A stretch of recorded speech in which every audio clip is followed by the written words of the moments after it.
السلام علیکم ورحمۃ اللہ وبرکاتہ۔ بسم اللہ الرحمن الرحیم، الحمد للہ رب العالمین، والصلاة والسلام علی خیر خلقہ محمد وعلی آلہ وصحبہ اجمعین ومن تبعهم بإحسان إلى يوم الدین، اما بعد۔ عن ابن عمر رضی اللہ عنہما ان رسول اللہ صلی اللہ علیہ وسلم قال: امرت ان اقاتل الناس حتى يشهدوا ان لا اله الا الله وان محمدا رسول الله ويقيموا الصلاة ويؤتوا الزكاة فاذا فعلوا ذلك عصموا مني دماءهم واموالهم الا بحق الاسلام وحسابهم على الله تعالى۔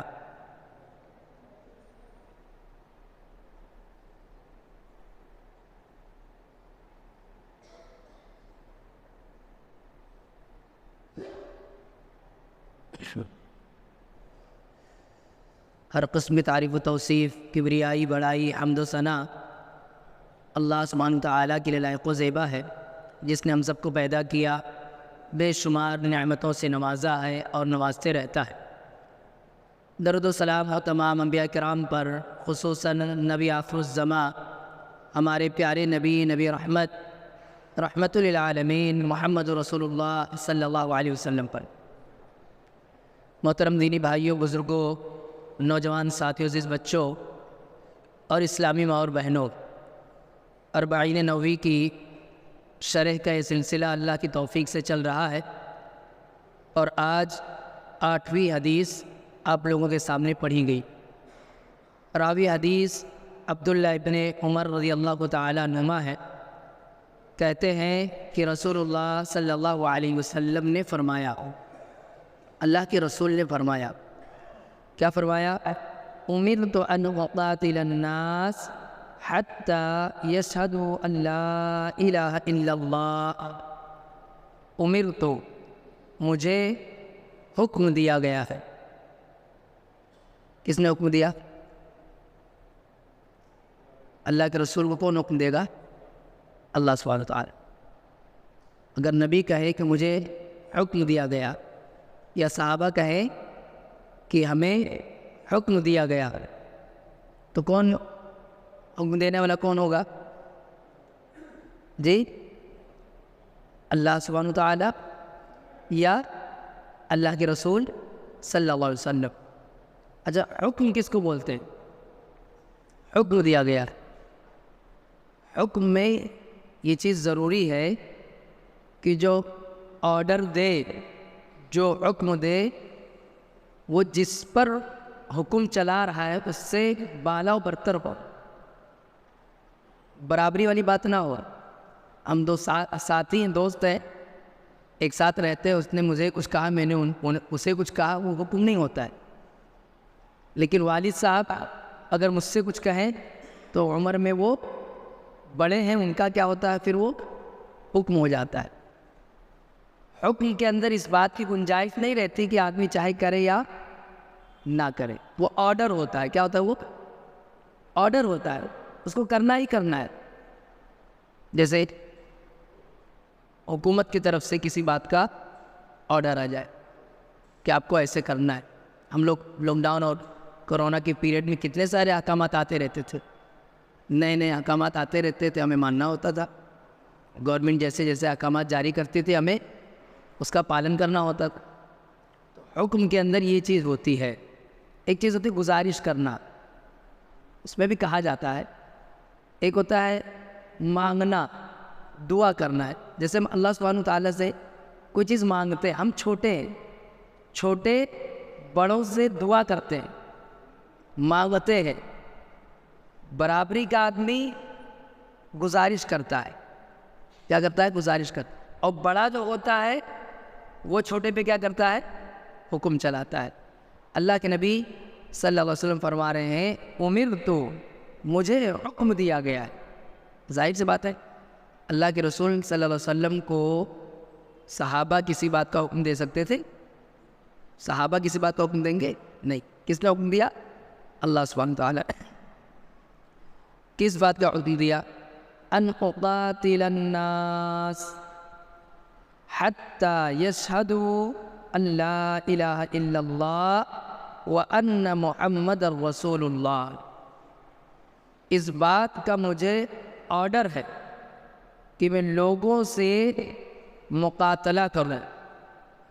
ان سے بہت آسان اگر ترجمہ کروں تو ان سے قتال کرتا رہو یہاں تک کہ وہ اس بات کی گواہی دے کہ اللہ کے سوا کوئی معبود برحق نہیں اور محمد صلی اللہ علیہ وسلم اللہ کے رسول ہے.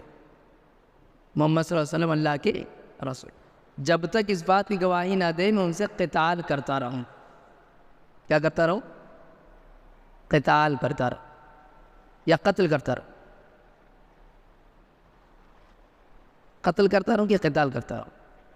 ہاں، یہ فرق ہے دونوں. جو لوگ یہ الزام لگاتے ہیں کہ اسلام تلوار کے زور پہ پھیلا ہے، وہ لوگ کیا سمجھتے ہیں کہ کلمہ پڑھو نہیں تو کیا مر دوں گا؟ گردن مر. وہ اس کا غلط ترجمہ کرتے ہیں. اس حدیث کا غلط معنی بیان ہے. قتل میں اور قتال میں فرق ہے. قتل میں اور قتال میں فرق ہے. ایسا پوری اسلامی تاریخ میں کہیں نہیں ہے کہ تلوار کھینچی کہا کلمہ پڑھو ورنہ گردن مار دوں گا. نہ اللہ کے نبی صلی اللہ علیہ وسلم کے زمانے میں نہ صحابہ کرام کے زمانے میں. یہ اسلامی تعلیمات ہے ہی نہیں. اسلام کی تعلیم میں یہ ہے ہی نہیں کہ تلوار نکال دی جائے، بندوق تان دی جائے اور کہا جائے کلمہ پڑھو ورنہ گردن مار دیں گے. اچھا، اگر کوئی ایسا کرتا ہے، اللہ نہ کرے کوئی مسلمان اگر ایسا کرتا ہے اور کسی کے سامنے تلوار رکھ دیا، کہہ رہا کلمہ پڑھو نہیں تو گردن مار دوں گا، اور اس آدمی نے کلمہ پڑھ لیا تو کیا وہ مسلمان ہو گیا؟ وہ مانا جائے گا مسلمان؟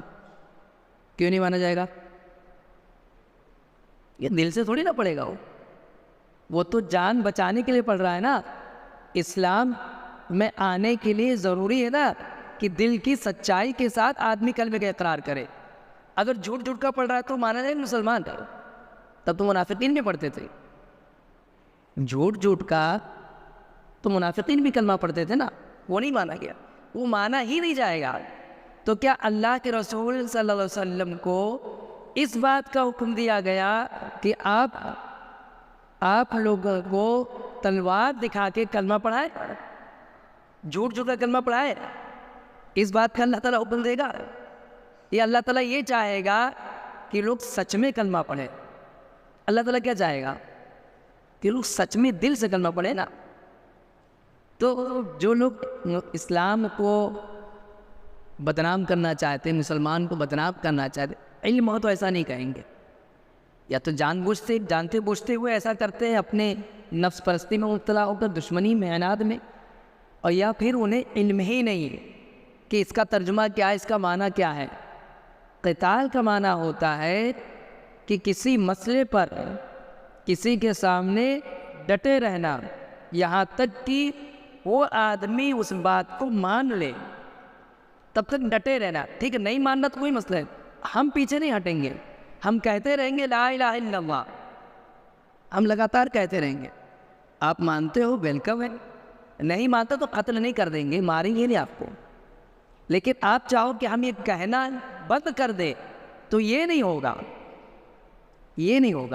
یہ جاری رہے گا، یہ کہتے رہیں گے لا الہ الا اللہ. لوگوں سے تب تک بحث کرتے رہیں گے، لوگوں کے سامنے تب تک کلمہ پیش کرتے رہیں گے، لوگوں کے سامنے اللہ کی توحید بیان کرتے رہیں گے، یہاں تک کہ لوگ اسلام میں داخل ہو جائیں. اب جو اسلام میں داخل ہو گیا تو اب چلو کہیں اور چلو، کسی دوسرے کو سمجھائیں. یہ مطلب ہے اس حدیث کا یہ معنی ہے کہ ان کے سامنے کلمہ پیش کرتے رہیں گے یہاں تک کہ وہ اس کو قبول کر لے. اس کی دلیل دیکھیں، اللہ سبحانہ وتعالی نے قرآن مجید میں فرمایا وَإِن طَائِفَتَانِ مِنَ الْمُؤْمِنِينَ اقْتَتَلُوا فَأَصْلِحُوا بَيْنَهُمَا فَإِن بَغَتْ إِحْدَاهُمَا عَلَى الْأُخْرَى فَقَاتِلُوا الَّتِي تَبْغِي حَتَّى تَفِيءَ إِلَىٰ أَمْرِ اللَّهِ. کہ اگر مومنوں کی دو جماعت، مومنوں کا دو گروپ آپس میں لڑائی کر بیٹھے، آپس میں لڑائی کر بیٹھے، ایک دوسرے کو مارنے پیٹنے لگے. فَأَصْلِحُوا بَيْنَهُمَا. تو ایک تیسرا گروپ کیا کرے گا؟ فَأَصْلِحُوا بَيْنَهُمَا. ان دونوں کے درمیان کیا کرو؟ مصالحت کرو. سب کو ایک ہونا ہے. یہ نہیں ایک گروپ یہ ہے ہمیں کیا لینا دینا، ایسا نہیں. پھر وہ دونوں الگ الگ گروپ بن گئے نا، تو تیسرے کی ذمہ داری ہے کہ ان دونوں کو ایک کرے گا. اور ایک کیسے کرے گا؟ کتاب و سنت کے مطابق پھر سے ایک گروپ ہو جائے گا، ایک ہی گروپ رہنا چاہیے. تو تیسرے گروپ پہ کیا ذمہ داری ڈالی؟ فَأَصْلِحُوا بَيْنَهُمَا. ان دونوں کے درمیان کیا کرو؟ مصالحت کراؤ، انہیں سمجھاؤ، ان کے اختلافات کو مٹاؤ، ان میں بیٹھک کرواؤ، لیکن صلح ہونی چاہیے. ایسے چھوڑا نہیں جائے گا کہ ٹھیک ہے لڑتے بڑھتے رہو. یہ اللہ سبحانہ وتعالیٰ نے حکم دیا ہے. فَأَصْلِحُوا. یہ کیا ہے؟ آرڈر ہے. ایسا نہیں دیکھ سکتے ہم کہ مسجد کے اندر دو لوگ بات چیت آپس میں نہیں کرتے تو ٹھیک ہے نہ بات کریں، یا علاقے کے اندر اختلاف ہو گیا، دو الگ الگ جماعت بن گئی تو تیسرا بولے ہمیں کیا لینا دینا. ایسا نہیں، وہ فرض ہے. جتنی حیثیت ہے، جتنی استطاعت ہے، وہ کام آپ کو کرنا ہے. مسلمانوں کو الگ الگ گروپ میں دیکھ کر کے ہم مطمئن نہیں رہ سکتے. فَأَصْلِحُوا بَيْنَهُمَا. ٹھیک ہے، صلح ہو گئی، کچھ طے تمام ہو گیا، آپس میں کسی بات پہ رضامندی ہو گئی. فَأَصْلِحُوا بَيْنَهُمَا فَإِن بَغَتْ إِحْدَاهُمَا عَلَى الْأُخْرَى. اب اگر ایک جماعت دوسری جماعت پر زیادتی کرتی، صلح ہو گئی تھی لیکن ایک جماعت دوسری جماعت پر کیا کر رہی ہے؟ زیادتی کرتی ہے، ظلم کرتی ہے. فَقَاتِلُوا الَّتِي تَبْغِي حَتَّى تَفِيءَ إِلَىٰ أَمْرِ اللَّهِ. تو تم فَقَاتِلُوا، تم قتال کرو. کس سے قتال کرنا ہے؟ اس جماعت سے جو ظلم کر رہی، یا قتل کر دینا. ان لوگوں کو قتل کر دینا ہے. وہ تو مومن ہے نا. اللہ نے دونوں کو کیا کہا ہے؟ وَإِن طَائِفَتَانِ مِنَ الْمُؤْمِنِينَ. دونوں جماعتیں کیا ہیں؟ مومن ہیں. تو مومن کو قتل کرنے کا حکم دیا جا رہا ہے. قتل کرنے کے لیے کہا جا رہا ہے، قتال کرنے کے لیے کہا جا رہا ہے. کیا کہا جا رہا ہے؟ قتال. سمجھاؤ، پکڑو انہیں بار بار اس پر بات کرو، ایسے مت چھوڑو. حتیٰ تفیء الی امر اللہ، یہاں تک کہ اللہ کے حکم کی طرف وہ لوگ پلٹ آئے، اس کی طرف آئے اور اس بات کو مان لیں. تو حدیث میں جو لفظ قتال ہے اس کا مطلب قتل کرنا نہیں ہے. کلمے کی بلندی کے لیے، کلمہ پھیلانے کے لیے، لوگوں کو اسلام میں داخل کرنے کے لیے ہم اس کلمے کا پرچم بلند رکھیں گے، اس کے لیے کام کرتے رہیں گے. اللہ سبحانہ وتعالیٰ نے اس بات کا پیارے نبی صلی اللہ علیہ وسلم کو حکم دیا. وہی بات بتائی آگے، وَأَنَّ مُحَمَّدَ رَسُولُ اللَّهِ. اب اس سے متعلق ایک بات یہ کہی جا سکتی ہے کہ جہاد اسلام میں جو جہاد سے متعلق تعلیمات ہیں، آدمی اس کا جب پورا علم رکھے گا تو یہ شبہ نہیں پیدا ہوگا. چونکہ جہاد سے متعلق علم نہیں ہے، جانکاری نہیں ہے، اس کی شرائط کا علم نہیں ہے، تو اس لیے اس طرح کی احادیث کا لوگ مس یوز کر جاتے ہیں، غلط بیانی کر جاتے ہیں، اس کا غلط معنی پیش کر جاتے ہیں. خاص طور پر برادران وطن کے سامنے، غیر مسلموں کے سامنے اس طرح کی حدیثیں پیش کر دیتے ہیں اور ان کے بعد یہ باور کرانا چاہتے ہیں کہ دیکھیے اسلام کس بات کی تعلیم دے رہا ہے. حالانکہ جہاد سے متعلق اگر مکمل علم رہے آدمی کو، اس کی شرائط، اس کے عادات اور جہاد کب کرنا ہے، کس سے کرنا ہے، کیسے کرنا ہے، تو یہ سوال ہی نہیں پیدا ہوگا.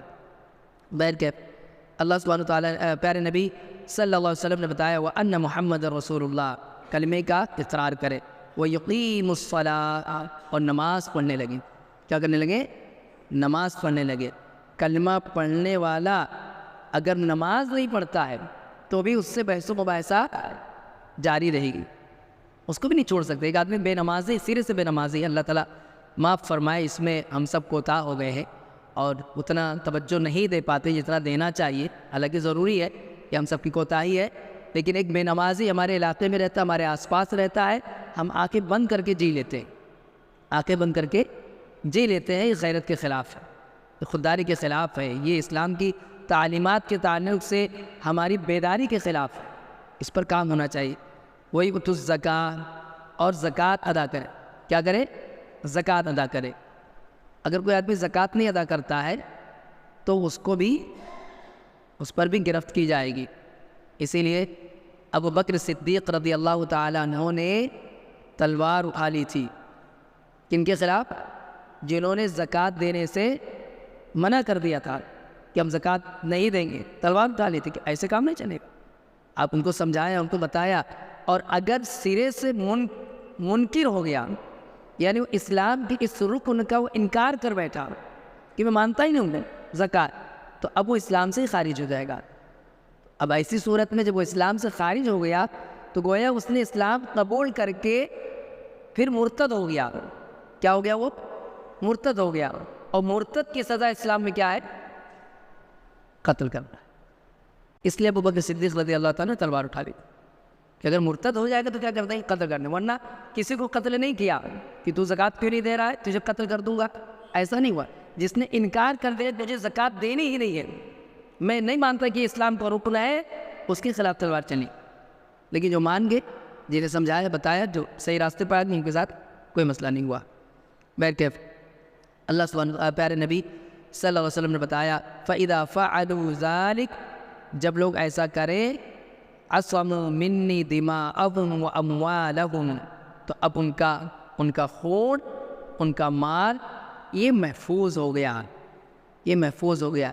یعنی اسلام کی برکت اس کو نصیب ہوگی.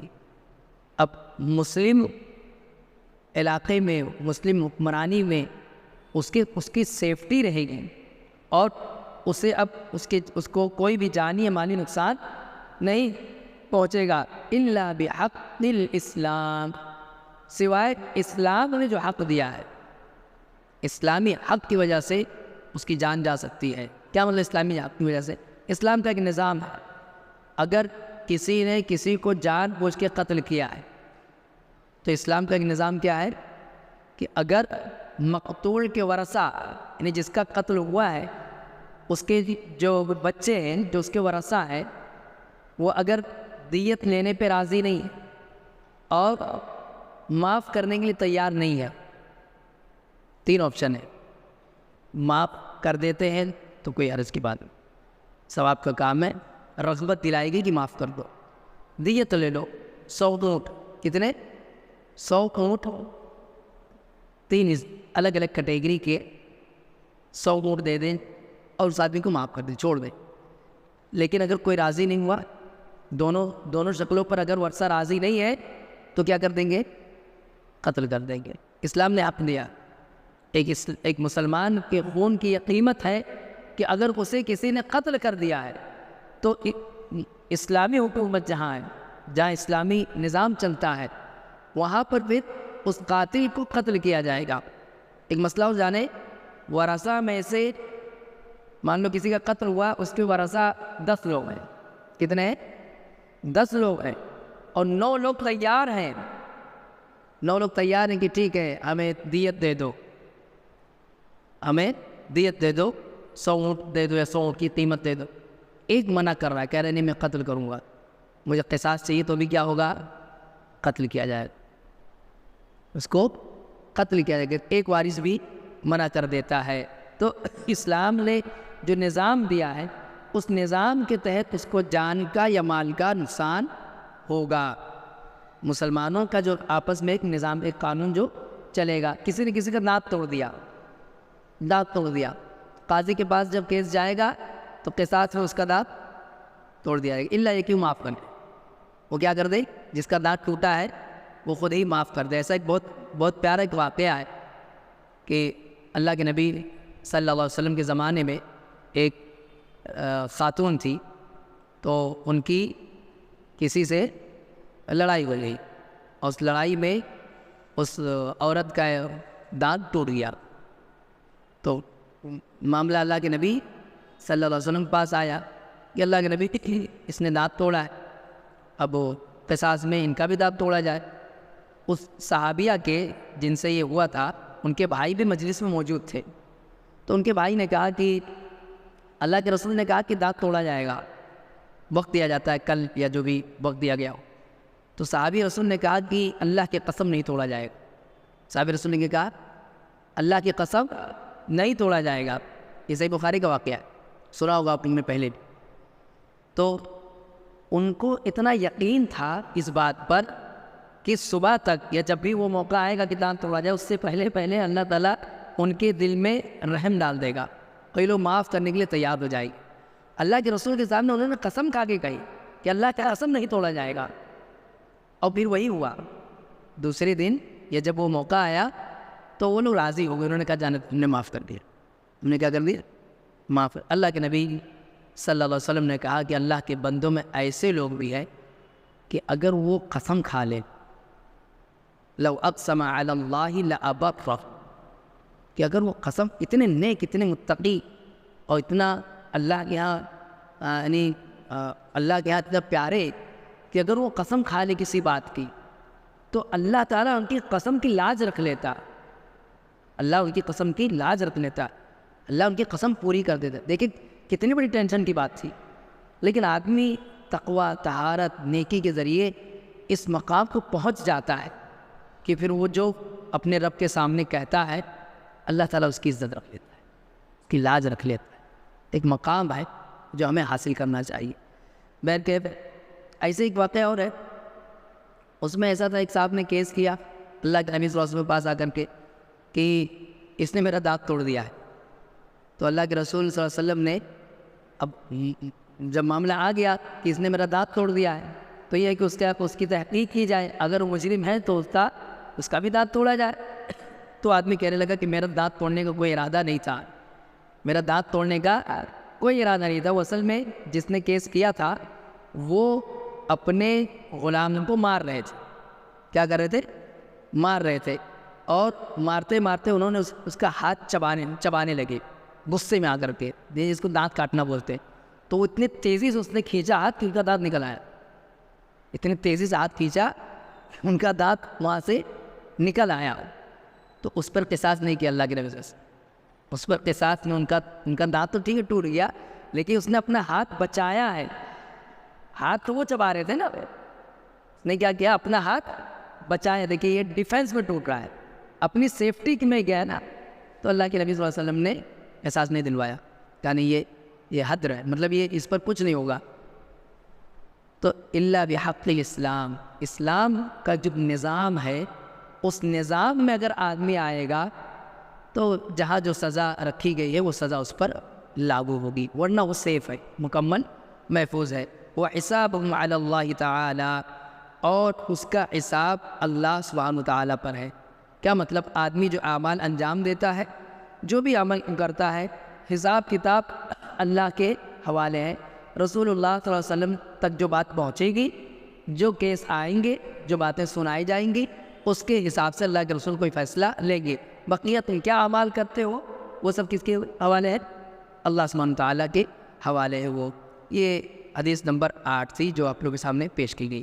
اگلی حدیث ہے حدیث نمبر 9. ابو ہریرہ رضی اللہ تعالیٰ عنہ راوی حدیث ہیں جن کا نام کیا تھا؟ عبد الرحمن بن صخر. ابو ہریرہ کا نام کیا تھا؟ عبد الرحمن. یہ بات علم میں رکھیں. ابو ہریرہ ان کی کنیت تھی, اسی سے مشہور ہو گئے, اور ان کو پسند بھی تھا کہ لوگ مجھے ابو ہریرہ کہیں, کیونکہ اللہ کے نبی صلی اللہ علیہ وسلم بھی انہیں ابو ہریرہ کہا کرتے تھے, بلکہ اللہ کے نبی ہی نے ان کو یہ لقب دیا تھا ابو ہریرہ. وجہ کیا تھی؟ ابو ہریرہ کو ابو ہریرہ کیوں کہتے ہیں؟ جی ہاں, بلی سے ان کو بہت خنصیت تھی, اور اس وقت جو کپڑے پہنے جاتے تھے اس میں آستین چوڑی چوڑی ہوتی تھی. آستین کیا ہوتی تھی؟ چوڑی چوڑی ہوتی تھی. تو اس میں وہ بلی کو رکھ بھی لیتے تھے, اس سے بہت پیار کرتے تھے. ہیر رتن کے معنی ہوتا بلی, ہیر رتن کے معنی بلی, اور ہریرہ بولتے ہیں چھوٹی بلی, چھوٹی سی بلی. تو بلی کو کھلاتے رہتے تھے یہ. اللہ کے نبی صلی اللہ علیہ وسلم نے محبت میں بات کہی. ابو ہریرہ یعنی بلی کے باپ, جیسے ایک باپ اپنے بچے سے پیار کرتا ہے, ایسے کس سے پیار کرتے تھے؟ بلی سے پیار کرتے تھے. اس کا مطلب بلی پالی جا سکتی ہے, بلی پال سکتے ہیں ہم. اور بلی کا جھوٹا بھی پاک ہے. اگر بلی کسی برتن میں منہ ڈال دے, دودھ ہے, پانی ہے, کوئی بھی چیز ہے, تو اس کا جھوٹا پاک رکھا گیا ہے, کیونکہ گھروں میں وہ طواف ہوتی ہیں, گھروں میں چکر لگاتی, آتے جاتے رہتی ہے. یہ اللہ کا فضل ہے, اللہ کا احسان ہے کہ اللہ نے اس کا جھوٹا پاک رکھا ہے. ابو ہریرہ ان کا نام کیا تھا؟ عبد الرحمن بن صخر رضی اللہ تعالیٰ عنہ کہتے ہیں سمعت رسول اللہ صلی اللہ علیہ وسلم یقول، میں نے اللہ کے رسول صلی اللہ علیہ وسلم کو یہ فرماتے ہوئے سنا. کیا فرمایا؟ ما نہیتکم عنہ فاجتنبوہ، ما نہیتکم عنہ فاجتنبوہ، میں نے جس چیز سے تم لوگوں کو منع کر دیا اس سے دور رہو، اس سے دور رہو. اجتناب کرو. اجتناب کا مطلب کیا ہوتا ہے؟ ایک جانب رہو، دوسری سائڈ رہو. اس چیز سے اللہ کے رسول نے روک دیا ہے تو تم دوسری سائڈ رہو، اس کے قریب بھی مت جاؤ. فاجتنبوا وما امرتکم بہ فاتوہ منہ، اور جس چیز کا میں نے تمہیں حکم دیا ہے فاتوہ منہ، تو اس کو کرو. جو آرڈر دیا ہے اس کو بجا لاؤ، اس پر عمل کرو. مستطعتم، جتنی تمہیں طاقت و قوت ہو، جتنا تمہیں قوت ہو طاقت ہو اتنا تم کرو. اس میں مشارح حدیث نے نقطہ ذکر کیا ہے کہ پیارے نبی صلی اللہ علیہ وسلم نے یہ بتایا کہ جس بات سے روک دیا اس سے رک جاؤ. یہ نہیں کہا کہ جتنی طاقت ہو اس سے رکو، وہاں پر یہ جملہ نہیں ہے. روک دیا تو رک جانا ہے، باز رہو، سے دور رہو. اس سے کوئی عمل جب کرنے کے لیے کہا گیا ہے تو وہاں دیکھا جائے گا کہ کتنی طاقت ہے. باقی جس سے رکنا اس سے رکو، اس سے دور رہو. وہاں یہ نہیں ہے کہ میری طاقت نہیں، میری بس کی بات نہیں، ساری چیزوں سے رک کر رہا، دور ہی رہنا جس سے بھی روک دیا گیا اصلیت میں. اور یہ بات ایسے بھی سمجھے کہ ایک آدمی کہے کہ میں شراب پیتا ہوں، میں شراب پیتا ہوں. اس کو کوئی مولوی صاحب بتائیں کہ شراب پینا حرام ہے، شراب سے رک جاؤ، تو کہے ٹھیک ہے پہلے 4 بوتل پیتا تھا اب 1 ہی بوتل پیتا ہوں، میری اتنی طاقت ہے. اس کی بات نہیں مانی جائے گی. وہ کہے میری اتنی ہی طاقت ہے کہ پہلے 3-4 بوتل پیتا تھا یا 3-4 گلاس پی جاتا تھا تو اب میں 1 ہی گلاس پیوں گا، میری اتنی ہی طاقت ہے. کوئی ایسا کہے تو مانا جائے گا؟ یا کہے کہ میں 1 ہی گھٹ پیوں گا، میری اتنی ہی طاقت نہیں. اس سے مکمل رکنا ہے. اس سے کتنا رکنا ہے؟ مکمل رکنا ہے. اس میں استطاعت کی بات نہیں کی جائے گی. بہت سارے لوگ اپنے آپ کو معذور قرار دیتے ہیں. کوئی بری لت ہے، سگریٹ پیتے ہیں، تمباکو کھاتے ہیں، یا اور بھی کوئی برائی پائی جاتی ہے. اب ان سے جب کہو کہ اس سے رکو، اس سے دور رہو، تو کہتے ہیں کہ ہماری بس کی بات نہیں، ہمارے پاس اس کی طاقت نہیں ہے. حالانکہ یہ عذر اللہ کے یہاں قابل قبول نہیں ہے. اس سے توبہ کرو، اس سے دور آؤ، اس لت سے باہر نکلو. تھی ٹھیک ہے کچھ پریشانیاں تمہیں ہوں گی، لیکن اس پریشانی پر تم صبر کرتے ہو، اللہ سے توفیق مانگو، اللہ سے تم دعا مانگو. کیسے صحابہ کرام رضی اللہ تعالیٰ عنہ اجمعین نے، جیسے آیت نازل ہوئی کہ شراب مکمل طور پہ حرام، سب مٹکے پلٹ دیے. جس میں شراب رکھی ہوئی تھی سارے مٹکے پلٹ دیے. وہ نہیں کہہ سکتے تھے کہ ہمیں تو دن میں 5 مرتبہ 6 مرتبہ 10 مرتبہ ہمیں پینے کی عادت ہے. پیتے تھے جب تک حرام نہیں ہوا تھا تب تک پیتے تھے، اور کئی بار پیتے تھے. حرام ہو گیا تو کسی نے یہ عذر نہیں کیا، کسی نے یہ نہیں کہا اچھا ٹھیک ہے 1 ہی گھونٹ آج پی لوں گا، حرام ختم خلاص. جیسے ہم روزہ رکھتے ہیں، جیسے ہم روزہ رکھتے ہیں، ہمیں ایک عادت ہے 8 بجے ناشتہ کرنے کی، 9 بجے ناشتہ کرنے کی عادت ہے کہ نہیں عادت؟ روز ناشتہ کرتے کہ نہیں کرتے ہیں؟ عادت ہے. دوپہر میں کھانا کھانے کی عادت ہے، شام میں چائے پینے کی عادت ہے، دن میں کئی بار چائے پینے کی عادت ہے. لیکن روزہ رکھ لیا حرام مطلب حرام ختم. اب پورے دن ہمیں اسی کیفیت میں رہنا ہے جس میں اللہ تعالیٰ چاہتا ہے. تو جس چیز سے روک دے اس سے رک جاؤ.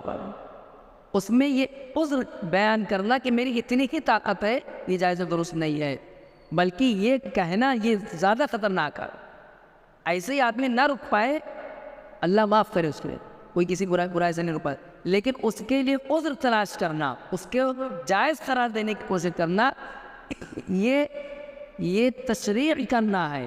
یعنی شریعت میں اپنی منمانی پیدا کرنا ہے، یہ بڑا گناہ ہو جائے گا. ہمیں اللہ نے جن چیزوں سے روکا ہم رکے رہیں. کبھی نفس بہکا دیتا ہے، بھٹک جاتے ہیں، بہل جاتے ہیں، توبہ کر لیں، استغفار کر لیں، اپنے نفس پہ کنٹرول کر لیں، لیکن اس کو جواز نہ دیں. نفس کو یہ نہ کہے اچھا ٹھیک ہے اتنے سے کچھ نہیں ہوتا ہے، اتنا تو چل جائے گا.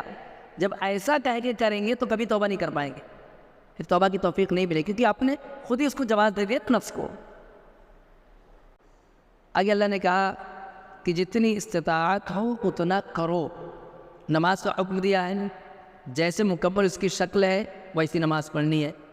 کبھی کسی وجہ سے آپ اللہ نہ کرے کسی کو مرض لاحق ہو گیا، وہ رکوع نہیں کر پا رہا ہے، قیام نہیں کر پاتا ہے، سجدہ نہیں کر پاتا ہے، تو جتنی استطاعت ہے، جس استطاعت میں وہ کر سکتا ہے اتنا وہ کرے، اس کو پابند رہنا ہے. اس کے بعد اللہ کے رسول صلی اللہ علیہ وسلم نے فرمایا فَإِنَّمَا أَهْلَكَ الَّذِينَ مِن قَبْلِكُمْ كَثْرَةُ مَسَائِلِهِمْ، کہ بلا شبہ تم سے پہلے کے لوگوں کو ان کا کثرت سے سوال کرنے نے ہلاک کر دیا. تم سے پہلے، ہم سے پہلے کون تھے؟ یہ بات کن سے کہی جاتی ہے؟ اللہ کے رسول صلی اللہ علیہ وسلم اپنے صحابہ کو بتا رہے ہیں نا. تو اللہ کے رسول صلی اللہ علیہ وسلم کے صحابہ سے پہلے کون لوگ تھے؟ جی، بنی اسرائیل، یہود و نصارہ. اللہ کے رسول کہہ رہے ہیں کہ تم سے پہلے کے لوگ، یعنی یہود و نصارہ. ویسے سارے لوگ اس میں شامل ہیں، لیکن قریب زمانہ کس کا ہے؟ بنی اسرائیل کا. یہ ہلاک ہو گئے، برباد ہو گئے. 2 وجہ تھی. نمبر 1، کثرت مسائلہم، یہ سوال بہت کرتے تھے، یہ نکتہ چینی بہت کرتے تھے، بات کی کھال بہت نکالتے تھے، بات کی کھال بہت اتارتے تھے. یہ ہماری زبان میں جو باتیں ہم سمجھ سکتے ہیں، میں اس زبان میں بول رہا ہوں کہ ایک تو ہوتا ہے علم حاصل کرنے کے لیے سوال کرنا، اس پر کسی کو غصہ نہیں آتا ہے، وہ برا بھی نہیں ہے، بلکہ کرنا چاہیے سوال. لیکن ایک ہوتا ہے بات کی کھال نکالنا، یہ مراد ہے. یہاں پر کیا مراد ہے؟ یہ مراد ہے. بنی اسرائیل کے اندر یہ برائی تھی، بات کی کھال نکالنا. آپ سے کہوں کہ پانی لے آئی، آپ جو بھی پانی لے کر آئیں گے میں اس کا پابند ہوں کہ آپ نے میرا حکم مان لیا. لیکن آپ پوچھیں کہ ٹھنڈا پانی لاؤ کہ گرم پانی، میں کہوں ٹھنڈا پانی لے آئے. پھر کہیں گے فریج کا یا مٹکے کا، میں کہوں مٹکے کا لے آئے. کہیں مطلب 2-3 گھنٹہ پہلے مٹکے والا پانی یا 10 گھنٹے کا پرانے مٹکے کا پانی، میں کہوں ایک بی والا لے آئیے. پھر آپ کہیں گلاس اتنا بڑا رہے گا کتنا بڑا رہے گا. یہ اس کو کہتے ہیں نکتہ چینی کرنا. یہ کیا ہے؟ یہ شریعت نے ہمیں اس کا مکلف نہیں کیا ہے، اس بات کا ہمیں مکلف نہیں. پھر ان سب ساری چیزوں میں پڑ جانا یہ شریعت کے اندر عیب ہے. یہ کیا ہے؟ عیب. جس بات کا حکم دیا گیا اس کو کرو، ایک طریقہ بتا دیا گیا، اس کی تفصیل میں جا کر کے ایک چیز جس میں شریعت نے سوال جواب نہیں کیا ہے، پھر بھی وہ سوال جواب کرنا، حجت بازی کرنا، اور بالکل یعنی اس مسئلے کو لے کر کے ایسی سچویشن کریٹ کر دینا کہ جیسے اس میں ادھوری باتیں ہیں، یہ عیب ہے. یہ کیا ہے؟ عیب ہے. جیسے اللہ سبحانہ وتعالیٰ نے بنی اسرائیل کو حکم دیا تھا کہ گائے ذبح کر دو. کوئی بھی گائے ذبح کر دیتے تو گائے، جس کو گائے کہتے ہیں وہ گائے ہو جاتے ہیں. پھر انہوں نے سوال کیا وہ گائے کیسی ہو، اس کا رنگ کیسا ہو، اس کی عمر کیسی ہو، اس کی حیات کیسی، جب اس کی مشکلیں بڑھتی چلیں گی نہیں بڑھتی چلیں گی. یہ عیب ہے. اللہ کے نبی کیا بتا رہے؟ جس بات کا حکم جس سے روک دیا اس سے رک جاؤ، جس بات کا حکم دیا جتنی طاقت اس کو کر گزرو. اور تم سے پہلے کے لوگ اس چکر میں پڑ گئے، سوال پہ سوال، نکتہ چینی کر کے انہوں نے اپنے آپ کو ہلاک کر لیا. ایسا مت کرو. واختلافهم علی انبیائہم، اور دوسری بیماری کیا تھی ان کی کہ اپنے نبی کی مخالفت کرتے تھے. نبی کسی بات کا حکم دے رہے تو اس کو چون چرا کے بغیر نہیں مانتے تھے، اس پہ مخالفت کرتے تھے، اس پہ حجت بازی کرتے تھے. ان 2 چیزوں نے ہلاک کر دیا تم سے پہلے کے لوگوں کو. یہ حدیث نمبر 9 تھی. حدیث نمبر 10، اس کے بھی راوی ابو ہریرہ رضی اللہ تعالیٰ عنہ ہیں. کہتے ہیں کہ رسول اللہ صلی اللہ علیہ وسلم نے فرمایا، کیا فرمایا؟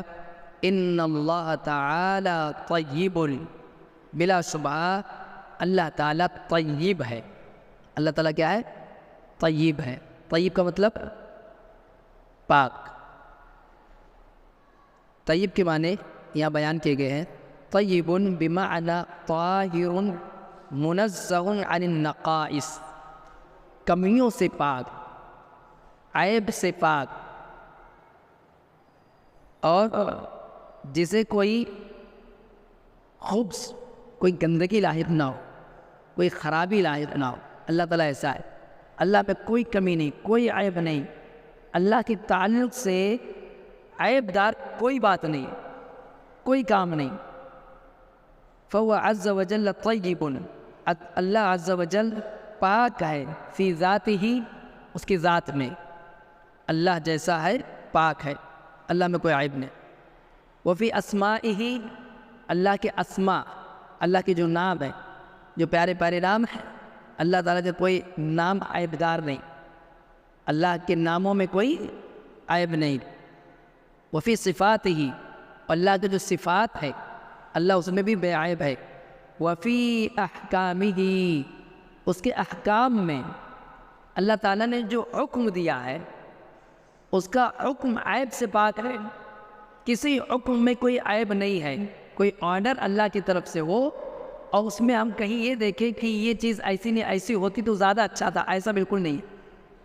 جس چیز کا جیسا حکم دیا ہے وہی اس کا حسن ہے، اسی میں خیر ہے، اسی میں رحمت ہے، اسی میں فائدہ ہے لوگوں کا۔ بہت سے لوگ ایسا سوچتے ہیں کہ اگر ایسا نہیں ایسا ہوتا تو بہت اچھا ہوتا، جیسے مثال کے طور پہ کبھی لعیب میں بات کہہ دیتے ہیں کہ ایسا ہوتا کہ مغرب پڑھ لیں گے اسی وقت عشاء پڑھ لیں چھٹی، مغرب پڑھے 3 رکعت، اسی بعد فوراً 4 رکعت عشاء بھی پڑھ لیتے چھٹی، پھر بعد میں آنے کی ضرورت نہیں۔ آدمی اپنی عقل لگاتا ہے نا، تو یہ سمجھے کہ اللہ تعالیٰ نے یہ 5 وقت الگ الگ جو نماز کا حکم دیا ہے، یہ اپنے اس حکم میں اللہ بے عیب ہے، یہی بھلائی تھی، اسی میں خیر تھا، اسی میں رحمت ہے، یہی ہمارے اور آپ کے لیے مفید ہے، اس لیے اللہ کا یہ حکم عیب سے پاک ہے، بلکہ ہر حکم اللہ کا بے عیب۔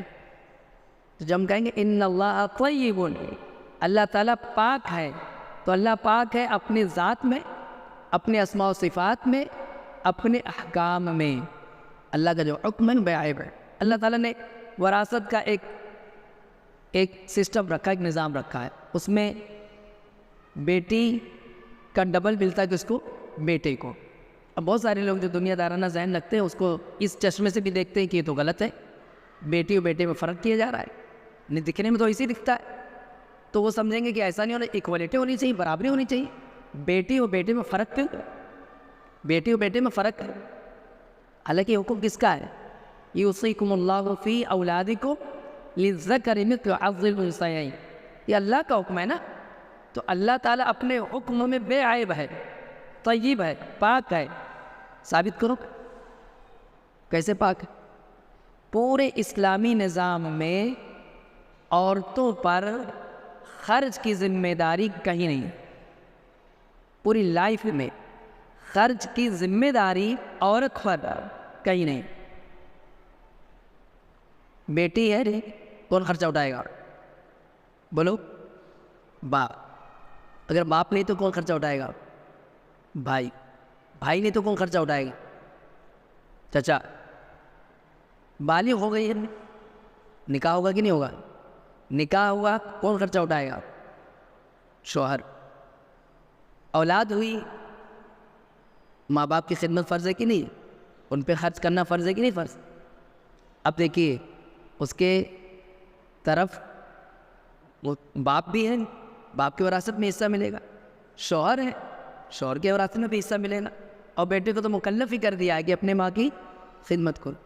خرچ کہیں نہیں ہے، عورت پر خرچ کہیں نہیں ہے، مہر ملتی ہے، مہر اس کو خرچ کرنا ہے، اس کا ہو گیا، وراثت میں ایک حصہ ملے گا، اس کو اس میں سے کچھ خرچ کرنا ہے، وہ پورا بیلنس ہے، پورا ان کے پاس جو بھی آئے وہ پورا ان کا بیلنس ہے، اس میں سے انہیں کوئی خرچ نہیں کرنا ہے۔ جبکہ مرد پر اس کا مال بچے نہ بچے اس کو خرچ کرتے رہنا ہے، بیٹی پہ بھی خرچ کرے، بیوی پہ بھی خرچ کرے، اور ماں باپ پہ بھی خرچ کرے، بلکہ بیویاں ہوں تو بیویوں پہ بھی خرچ کرے، کئی بیوی آئے تو کئی بیویوں پہ خرچ کرنا ہے، کئی بیٹی آئے تو کئی بیٹیوں پہ خرچ کرے، اور بہنیں ہیں تو بہنوں پر بھی خرچ کریں۔ تو عورتوں کی جو بھی شکل ہے، جس روپ میں بھی عورت کسی مرد کے رشتے میں ہے، اس عورت کے تو کئی محافظ ہو سکتے ہیں، لیکن مرد کو کئی رشتوں پہ خرچ کرنا رہتا ہے، کئی رشتوں پہ خرچ کرنا رہتا ہے۔ تو اللہ تعالیٰ پاک ہے، ان اللہ طیب، بلا شبہ اللہ تعالیٰ پاک ہے، اپنے احکام میں اللہ کے کسی حکم میں کوئی عیب نہیں. اگر کوئی چیز سمجھ میں نہیں آتی تو مولوی صاحب سے مل کر اس کو سمجھیں, اس کا علم حاصل کریں کہ یہ چیز ایسے کیوں ہے, کیوں مطلب اعتراض والا نہیں کہ ایسا کیوں ہے, کیوں مطلب یہ مجھے سمجھائی کہ ایسا کیا ہے. علم حاصل کرنے کی اعتراض تو نہیں کر سکتے, اللہ کی کسی حکم پر کسی بات پر اعتراض نہیں کر سکتے. ان اللہ طیب. آگے فرمایا وَإِنَّ اللَّهَ أَمَرَ الْمُؤْمِنِينَ بِمَا أَمَرَ بِهِ الْمُرْسَلِينَ, کہ اللہ تعالیٰ نے مومنوں کو ایک ایسی بات کا حکم دیا ہے جس بات کا حکم اللہ تعالیٰ نے مرسلین کو دیا تھا. مرسلین مطلب رسولوں جن کو اللہ تعالیٰ نے بھیجا. تو رسولوں کو جس بات کا اللہ تعالیٰ نے حکم دیا تو وہی حکم اللہ تعالیٰ نے مومنوں کو دیا ہے. یہ مومن کی شان بتائی جا رہی, انہیں ایک ایسی بات کا حکم دیا جو حکم اللہ نے کس کو دیا, رسولوں کو دیا تھا. وہی آرڈر مومنوں کو ملا ہے. کیا تھا؟ یا ایھا الرسل کلوا من الطیبات, یا ایھا الرسل, اے رسول, اے رسولو, کلوا من الطیبات, پاکیزہ رزق کھاؤ, واعملوا صالحا, اور عمل صالح کرو, نیک عمل کرو. یہ رسولوں کو حکم دیا اللہ تعالیٰ نے.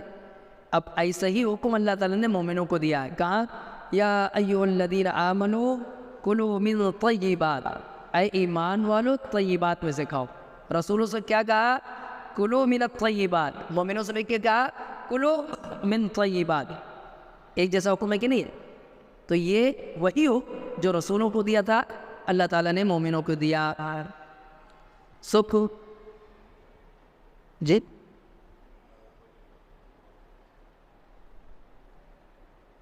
جزاک اللہ خیر. ان اللہ طیب, اللہ تعالیٰ پاک ہے. لا یقبل الا طیبا, اللہ تعالیٰ صرف پاک چیزوں کو قبول کرتا ہے. پاک, ہمارے اعمال پاک ہو. کس چیز سے؟ شرک سے. کس چیز سے؟ بدعت سے. خالص اللہ کے لیے ہو اور پیارے نبی صلی اللہ علیہ وسلم کے بتائے ہوئے طریقے کے مطابق ہو, تو وہ پاک مانے جائیں گے, تو ہی وہ اللہ تعالیٰ کے ہاں قبول ہو گئے. من الاقوال والافعال وغیرہ, چاہے وہ اقوال ہو, یعنی ہم جو زبان سے ادا کرتے ہیں, ہم قرآن کی تلاوت کر رہے ہیں مخلص ہو کے تلاوت کریں, ہم تقریر کر رہے ہیں خالص اللہ کی رضا کے لیے تقریر کریں, ہم ذکر و اذکار کر رہے ہیں خالص اللہ کی رضا کے لیے کریں, تبھی وہ اللہ کے قبول ہوں گے اور پیارے نبی صلی اللہ علیہ وسلم کو بتائے ہوئے طریقے کے مطابق, ورنہ اللہ تعالیٰ کی وہ چیز قبول نہیں ہوگی. تو اس کے بعد کی تشریح کر دی گئی ہے. آگے اللہ کے رسول صلی اللہ علیہ وسلم نے ایک مثال دی. ثم ذکر الرجل, اللہ کے رسول نے ایک آدمی کا ذکر کیا. یطیل السفر, نمبر 1 یطیل السفر, ایسا آدمی جو لمبا سفر کر رہا ہے. دوسری صفت اشعث اغبر, وہ پراگندہ ہے, بال بکھرے ہوئے ہیں اور دھول مٹی اس کے جسم پر لگی ہوئی ہے. یمد یدیہ الی السماء, اپنے دونوں ہاتھوں کو وہ آسمان کی جانب اٹھائے ہوئے ہے, اونچائی کی جانب, اور کیا کہہ رہا ہے؟ یا ربی یا ربی, اے میرے رب, اے میرے رب. ومطعمہ حرام, اس کا مطعم یعنی اس کا کھانا یہ حرام. ومشربہ حرام, اس کا مشرب, اس کا جو اس نے پیا ہے اس کا مشروب یہ حرام. وغذی بالحرام, اور حرام سے اس کی پرورش ہوئی ہے. فأنى يستجاب لذلك, تو اس کی دعا کہاں سے قبول؟ یہ معال ہے.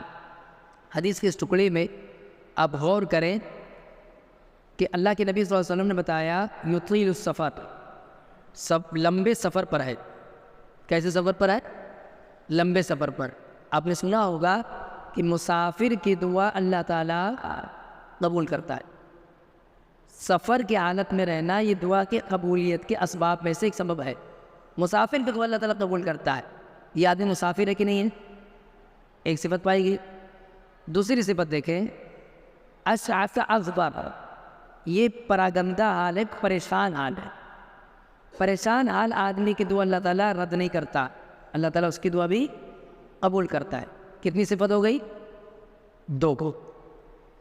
تیسری صفت یمد یدیہ الی السماء، وہ اپنے دونوں ہاتھوں کو آسمان کی جانب اٹھاتا ہے، ہاتھوں کو آسمان کی جانب اٹھاتا ہے۔